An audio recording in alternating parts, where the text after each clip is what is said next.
Dan 29 bacanja trica svaki dan, sve dok ih ne pogodim 7 za redom. Imam cijelu dvoranu za sebe, tako da idemo rokat te trice. Kaj mislite koliko je bitno kao zagrijat se prije nego što idem bacat?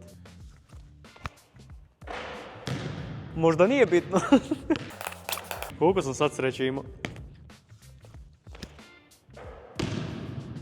Mislim da je problem što je ovaj koš preblizu zidu. Mislim da bi trebao biti odmaknut još bar pol metra ovdje. Mislim da mi se zato čini toliko daleko nego na drugim terenima.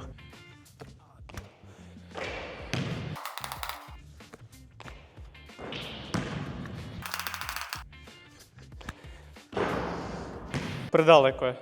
Ovo je inače trica, mislim kaj ja kažem.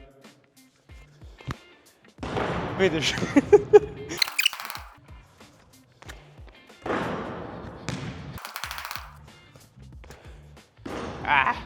Di si Bobe? Možeš mi ti reboundat?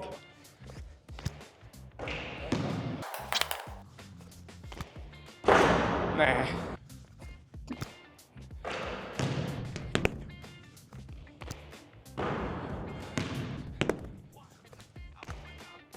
Ne, to je to. 2 za redom, jako loše, srame, ali uvijek ću se izvlačiti da mi je predaleko.